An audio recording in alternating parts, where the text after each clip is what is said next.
হাতিরঝিল গুলশান লেকের দূষিত পানির দুর্গন্ধে অতিষ্ঠ নগরবাসী। আমদানি হলে লোকসান, না হলে লাভ, খামারিদের স্বপ্নে কাটা ভারতীয় গরু। হরমুজ দিয়ে বাংলাদেশি জাহাজ পারাপারের সহযোগিতার আশ্বাস ইরানের।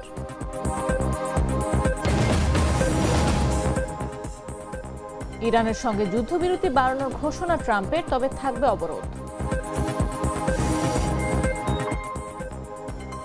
এবং নিউজিল্যান্ডের বিপক্ষে চমকে ঠাসা টি-20 দল ঘোষণা বাংলাদেশের।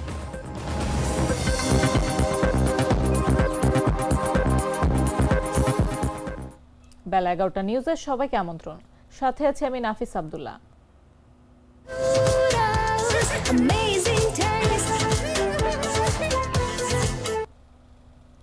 একসময় নান্দনিকতার প্রতীক হিসেবে পরিচিত গুলশান লেক ও হাতিরঝিল এখন দূষণ আর অব্যবস্থাপনার করুণ চিত্র বহন করছে।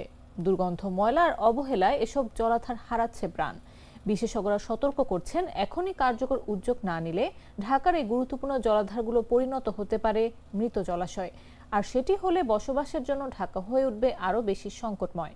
রাকিব হাসানের রিপোর্টে বিস্তারিত। রাজধানী ঢাকা আয়তনে ছোট, কিন্তু জনসংখ্যার ভারে এখন যেন হাঁপিয়ে ওঠা এক মহানগর। বর্তমানে এই শহরে বসবাস করছে প্রায় 3,66,00,000 মানুষ। কাজের সন্ধানে প্রতি বছর দেশের নানা প্রান্ত থেকে মানুষ ছুটে আসছে ঢাকায়।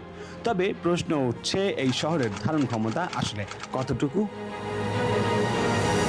ওয়ার্ল্ড আরবানাইজেশন প্রসপেক্ট 2025-এর তথ্য বলছে, প্রতি বছর নতুন করে ঢাকায় যুক্ত হচ্ছে 2.96% মানুষ। জনসংখ্যা বৃদ্ধির সঙ্গে পাল্লা দিয়ে বাড়ছে দূষণ, কমছে বাসযোগ্যতা। রাজধানীর অন্যতম অভিজাত এলাকা গুলশান, সুউচ্চ ভবন আর ঝলমলে নগর চিত্রের পাশেই রয়েছে গুলশান লেক। কিন্তু সেই লেকে এখন ময়লা, দুর্গন্ধ আর মশামাছি প্রজননের স্থল। পচা গন্ধে পথচারীদের চলাচলে কষ্টকর। স্থানীয়রা জানায়, একসময় এই লেকে নৌকা চলত, এখন সেই স্মৃতি শুধু পড়ে আছে পরিত্যক্ত কাঠের নৌকায়। গুলশানের মতো একটা জায়গায় আছি যেখানে নাগরিক সুবিধা অত্যন্ত পরিচ্ছন্নভাবে থাকার কথা। আপনি এখানে যদি 1 মিনিট দাঁড়ান, আপনার বমি চলে আসার মতো অবস্থা। খোলা আকাশের নিচে পানি পচে গেছে, এতে দুর্গন্ধ হয়েছে, এতে মানুষের সমস্যা হয়েছে হাঁটায়। পথচারী যারা চলাচল করি বা স্থানীয় যারা আছি, তাদের জন্য এই লেকটা পানি যখন দুর্গন্ধ হয়ে যায় তখন খুবই বিরক্তিকর হয়, দুর্গন্ধ নাকে ছড়ায়। একই চিত্র হাতিরঝিলেও। হোটেল সোনারগাঁ এলাকা থেকে গুলশান লিংক রোড পর্যন্ত পানির দুর্গন্ধে অতিষ্ঠ মানুষ। স্থানীয়দের অভিযোগ, রাজুকের অব্যবস্থাপনা ও উদাসীনতায় নষ্ট হচ্ছে রাজধানীর অন্যতম নান্দনিক এই জলাধার। পানির থেকে ব্যাপক দুর্গন্ধ আসতে আছে। আশপাশে তো ধুলাবালু জায়গায় এখানে বসা যাচ্ছে না, ধুলাবালুর জন্য অনেক জায়গায় ডাস্টবিনও নাই, কারো সেফটিটা ভালো লাগবে এই সুযোগও নাই। এখানে পরিষ্কার পরিচ্ছন্নতা খুবই অভাব আছে। পাশে যে বাড়িঘর আছে, তাদের ময়লা আবর্জনা সবই এইটার ভিতরে ফেলায়। আর এখানে সরকারিভাবে যে ইয়েটা আছে ঝাড়ুদার পরিষ্কার পরিচ্ছন্নতা কিছুই দেখতেছি না। এই জন্য আমাদের এখানে আসি, তারপরও না আসে ওখানে বাতাস আমাদের উপভোগ করতে আসতে হয়। তবে আমরা এখানে আনিজি মনে আমি হাঁটতেছি আর ভাবতেছিলাম যে এই টাইপের গন্ধে মানুষ চলাফেরা করে কীভাবে। আসলে আমরা সরকারের সুদৃষ্টি কামনা করতেছি। বিশেষজ্ঞরা বলছেন, দ্রুত কার্যকর পদক্ষেপ না নিলে গুলশান লেক ও হাতিরঝিল দুটোই একসময় মৃত জলাধারে পরিণত হবে। ঢাকার ভবিষ্যৎ বাঁচাতে এখনই দরকার কঠোর উদ্যোগ। রাকিব হাসান, জাগো নিউজ, ঢাকা। আসন্ন ঈদুল আজহার সামনে রেখে জমে উঠেছে কোরবানির পশুর হাট। খামারে খামারে শেষ মুহূর্তের প্রস্তুতি। তবে লাভের স্বপ্ন দেখলেও শঙ্কা কাটছে না খামারিদের। গোখাদ্যের বাড়তি দাম আর ভারতীয় গরু আমদানির আশঙ্কায় উদ্বিগ্ন তারা। বিস্তারিত জাগো ডেস্ক রিপোর্টে। কিশোরগঞ্জের ভৈরব উপজেলায় কোরবানির ঈদ ঘিরে এখন ব্যস্ত সময় পার করছেন খামারিরা। ছোট বড় মিলিয়ে 2217টি খামারে প্রস্তুত করা হয়েছে 28,538টি পশু। এর মধ্যে রয়েছে ষাঁড়, বলদ, গাভী, মহিষ, ছাগল, ভেড়া ও দুম্বা। স্থানীয় চাহিদা মিটিয়ে বাড়তি 10 থেকে 11,000 পশু অন্য জেলাতেও সরবরাহ করা সম্ভব বলে জানিয়েছেন সংশ্লিষ্টরা। খামারিরা বলছেন, সম্পূর্ণ দেশীয় পদ্ধতিতে লালন পালন করা এসব পশু নিরাপদ ও হালাল। তবে উৎপাদন খরচ বেড়ে যাওয়ায় লাভ নিয়ে শঙ্কা রয়েছে। প্রতি বছরের নিয়ে এবারও আমি আমার রোজেন ডেয়ারি ফার্মে মোটা তাজাকরণ ঈদ সামনে রেখে এটা প্রস্তুত করেছি, প্রায় 20-22টা হবে।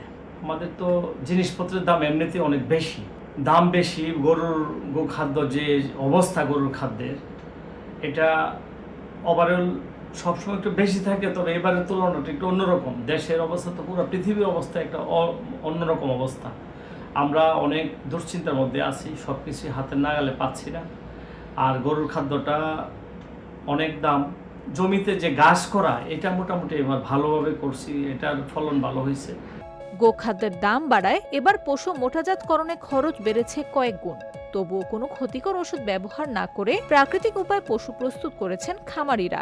সকালে উঠে ঘুমেতে পরিষ্কার করার লাগে, পরিষ্কার করে পরে আবার খাওয়ান দানাদার দেই, দানাদার দিয়া খাওয়াটা আবার গোসল টোল করাই। এই কুড়া ভুসি আর দানাদার, এরপরে তোমার ভুট্টা আছে, এবারে ডারবি আছে। তবে সবচেয়ে বড় দুশ্চিন্তা সীমান্ত দিয়ে ভারতীয় ও নেপালি গরু আমদানির সম্ভাবনা। খামারিদের দাবি, আমদানি বন্ধ থাকলে দেশীয় খামারিরাই লাভবান হবেন। উপজেলা প্রাণী সম্পদ দপ্তর বলছে, সারা বছর খামারিদের প্রশিক্ষণ, পরামর্শ ও চিকিৎসা সহায়তা দেয়া হয়েছে। নতুন করে প্রায় ৩০০ উদ্যোক্তাও যুক্ত হয়েছেন এ খাতে। আসন্ন কুরবানি ঈদকে সামনে রেখে প্রায় 2217 জন খামারি আমাদের উপজেলায় গরু মোটাতাজাকরণ করতেছে। এই গরু মোটাতাজাকরণের ভিতরে প্রায় 14,000 রয়েছে গবাদি পশু, 10,000 রয়েছে, 11,000 রয়েছে ছাগল, কিছু সংখ্যক ভেড়া রয়েছে 3-4 হাজারের মতো, এবং প্রায় 750-র মতো মহিষ রয়েছে। এগুলি সব আসন্ন কুরবানি ঈদকে উপলক্ষ করেই আমাদের খামারিরা লালন পালন করছে। এই খামারগুলিতে কোনো স্টেরয়েডের কোনো প্রাদুর্ভাব নাই এবং সম্পূর্ণ প্রাকৃতিকভাবেই এই খামারগুলিতে গবাদি পশু আমরা লালন পালন করছি। চাহিদার তুলনায় বেশি পশু প্রস্তুত থাকলেও বাজার নিয়ন্ত্রণ আর আমদানি নীতির ওপরই নির্ভর করছে খামারিদের লাভ লোকসান। নিউজ ডেস্ক, জাগো নিউজ।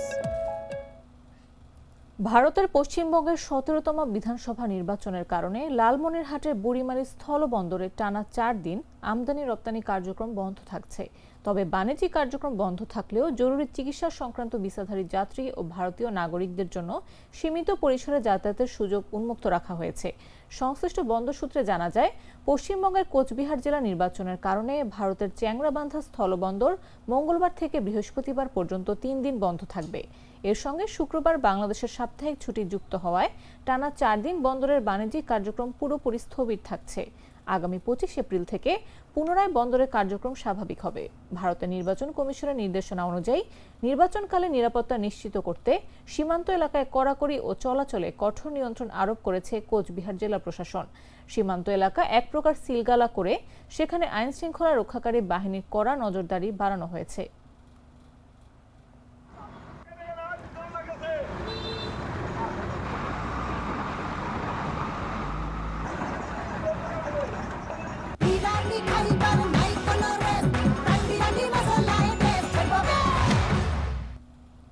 চুয়াডাঙ্গার জীবননগর উপজেলার খয়েরহুদা গ্রাম সংলগ্ন ফাঁকা মাঠে পুরাতন ব্যাটারি মজুদ ও পুড়িয়ে পরিবেশ দূষণের দায়ে আব্দুর রহমান নামে এক ব্যক্তিকে 50,000 টাকা জরিমানা করেছেন ভ্রাম্যমাণ আদালত।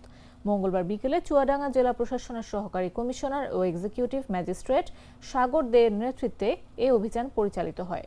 ভ্রাম্যমাণ আদালত সূত্রে জানা যায়, আব্দুর রহমান খয়েরহুদা গ্রামের পাশে ফাঁকা মাঠে অস্থায়ী কারখানা স্থাপন করে বিপুল পরিমাণ পুরাতন ব্যাটারি মজুত করেন। পরে সেগুলো পুড়িয়ে সীসা আহরণ করছিলেন, যা স্থানীয় পরিবেশের জন্য মারাত্মক ক্ষতিকর। অভিযানে প্রমাণ পাওয়ায় বাংলাদেশ পরিবেশ সংরক্ষণ আইনে তাকে 50,000 টাকা জরিমানা করা হয়। পাশাপাশি ভবিষ্যতে এ ধরনের কার্যক্রম বন্ধ রাখার জন্য সতর্ক করা হয়েছে।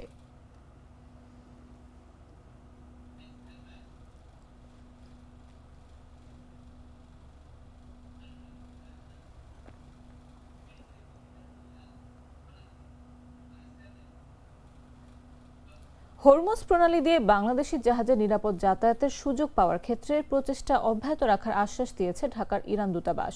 মঙ্গলবার ঢাকার ইরান দূতাবাস এক বিবৃতিতে এ আশ্বাস দেয়। পাশাপাশি দূতাবাস মধ্যপ্রাচ্যে মার্কিন যুক্তরাষ্ট্র ও ইহুদিবাদী শাসকদের দ্বারা শুরু হওয়া যুদ্ধ এবং ইরানের বিরুদ্ধে বেআইনি আগ্রাসনের ফলে বাংলাদেশি নাগরিকদের প্রাণহানিতে আন্তরিক শোক প্রকাশ করেছে দেশটি। বিবৃতিতে বলা হয়, ইরান ও বাংলাদেশ পারস্পরিক শ্রদ্ধা এবং সহযোগিতামূলক মূল্যবোধের ভিত্তিতে দীর্ঘস্থায়ী বন্ধুত্বপূর্ণ ও ভ্রাতৃত্বপূর্ণ সম্পর্ক উপভোগ করে। ইরান অন্য দেশের অভ্যন্তরীণ বিষয়ে হস্তক্ষেপ না করার নীতির প্রতি তার দৃঢ় প্রতিশ্রুতি পুনর্ব্যক্ত করছে। বিবৃতিতে আরও উল্লেখ করা হয়, ইরান আলোচনা ও কূটনীতির মাধ্যমে মধ্যপ্রাচ্যে শান্তি স্থিতিশীলতা বৃদ্ধিতে বাংলাদেশ সরকারের ভারসাম্যপূর্ণ গঠনমূলক অবস্থানের প্রশংসা করে, যা এই অঞ্চল এবং বৃহত্তর আন্তর্জাতিক সম্প্রদায়ের জন্য অপরিহার্য। সেই সঙ্গে উল্লেখ করা হয়, ইরানের দূতাবাস হরমুজ প্রণালী দিয়ে বাংলাদেশি জাহাজের নিরাপদ যাতায়াতের সুবিধার্থে তার প্রচেষ্টা অব্যাহত রাখবে এবং আজারবাইজান হয়ে ইরান থেকে 186 বাংলাদেশি নাগরিককে নিরাপদে সরিয়ে নেওয়ার সুবিধাও দিয়েছে। do petróleo e do gás natural liquefeito consumidos em قابلیت هدایت با هوش مصنوعی را دارند.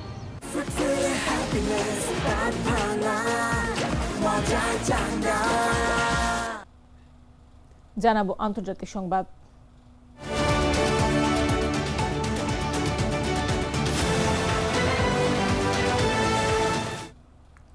ইরানের সঙ্গে যুদ্ধবিরতির সময় বাড়ানোর ঘোষণা দিয়েছেন মার্কিন প্রেসিডেন্ট ডোনাল্ড ট্রাম্প। তবে অবরোধ চালিয়ে যাওয়ার কথা জানিয়েছেন তিনি। মঙ্গলবার সামাজিক যোগাযোগ মাধ্যম ট্রুথ সোশ্যালে দেয়া এক পোস্টে ডোনাল্ড ট্রাম্প এই ঘোষণা দেন।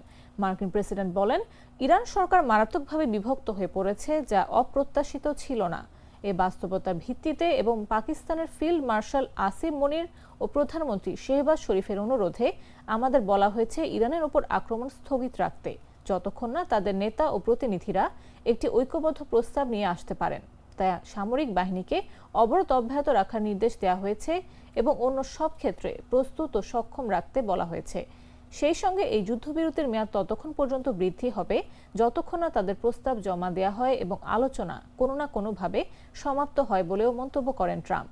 এদিকে যুদ্ধবিরতির মেয়াদ শেষ হওয়ার আগ মুহূর্তে তা অনির্দিষ্টকালের জন্য বৃদ্ধির ঘোষণা দেয়ায় ডোনাল্ড ট্রাম্পকে ধন্যবাদ জানিয়েছেন পাকিস্তানের প্রধানমন্ত্রী শেহবাজ শরীফ।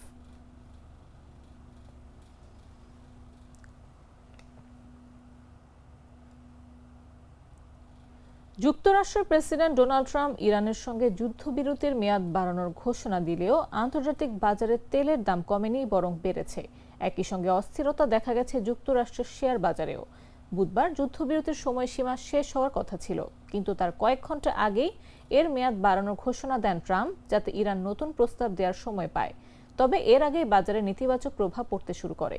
মঙ্গলবার দিনের শুরুতে ঊর্ধ্বমুখী থাকলেও শেষ পর্যন্ত S&P 500 সূচক 0.6% কমে যায়। একইভাবে ডো জোন্স ইন্ডাস্ট্রিয়াল অ্যাভারেজ সূচক 293 পয়েন্ট বা 0.6% কমে লেনদেন শেষ করে, যদিও একসময় এটি প্রায় 400 পয়েন্ট পর্যন্ত বেড়েছিল। এছাড়া প্রযুক্তি নির্ভর নাসদাক কম্পোজিট সূচক ও 0.6% কমেছে। বিশ্লেষকদের মতে, যুক্তরাষ্ট্রের ভাইস প্রেসিডেন্টের পাকিস্তান সফর স্থগিত হওয়া এবং ইরানের সঙ্গে আলোচনার অনিশ্চয়তা বিনিয়োগকারীদের মধ্যে উদ্বেগ তৈরি করে, যার প্রভাব পড়ে বাজারে। অন্যদিকে আন্তর্জাতিক তেলের বাজারেও অস্থিরতা লক্ষ্য করা গেছে। ব্রেন্ট ক্রুড তেলের দাম দিনের শুরুতে $95 নিচে থাকলেও পরে তা বেড়ে প্রায় $100 পৌঁছায়। শেষ পর্যন্ত প্রতি ব্যারেল ব্রেন্ট ক্রুডের দাম বাড়ায় $98.48, যা আগের দিনের তুলনায় 3.1% বেশি।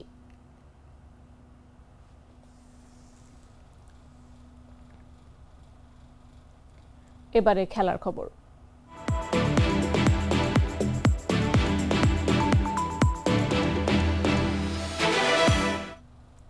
নিউজিল্যান্ডের বিপক্ষে প্রথম 2 টি-20-র জন্য স্কোয়াড ঘোষণা করেছে বাংলাদেশ ক্রিকেট বোর্ড।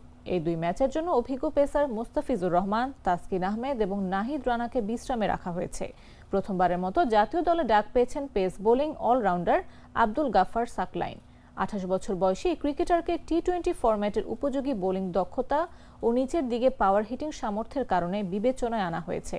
এছাড়া আরেক পেসার রিপন মণ্ডলও জায়গা পেয়েছেন এই স্কোয়াডে। গেল বিপিএলে দারুণ পারফর্ম করে নজর কাড়েন এই ডানহাতি পেসার। 27 এপ্রিল চট্টগ্রামের বীরশ্রেষ্ঠ শহীদ flight lieutenant Motiur Rahman cricket স্টেডিয়ামে শুরু হবে টি-20 সিরিজ। একই ভেন্যুতে দ্বিতীয় ম্যাচ অনুষ্ঠিত হবে 29 এপ্রিল। তৃতীয় শেষ ম্যাচ হবে 2 মে ঢাকার শেরেবাংলা জাতীয় ক্রিকেট স্টেডিয়ামে।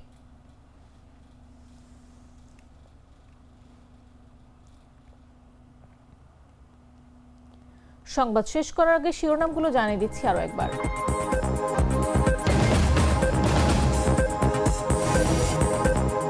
হাতিরঝিল গুলশান লেকে দূষিত পানি দুর্গন্ধে অতিষ্ঠ নগরবাসী।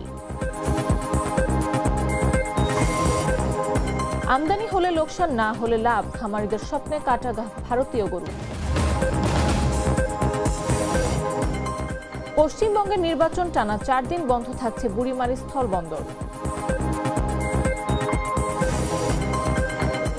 ইরানের সঙ্গে যুদ্ধবিরতি বাড়ানোর ঘোষণা ট্রাম্পের, তবে থাকবে অবরোধ। এবং নিউজিল্যান্ডের বিপক্ষে চমকে ঠাসা টি-20 দল ড্র।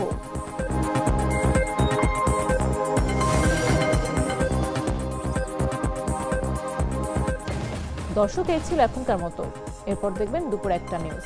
প্রতি মুহূর্তে সর্বশেষ খবর পেতে ভিজিট করুন jagonews24.com, ফলো করুন আমাদের ভেরিফাইড ফেসবুক পেজ এবং সাবস্ক্রাইব করুন জাগো নিউজের ইউটিউব চ্যানেল। এতক্ষণ সাথে থাকার জন্য ধন্যবাদ সবাইকে।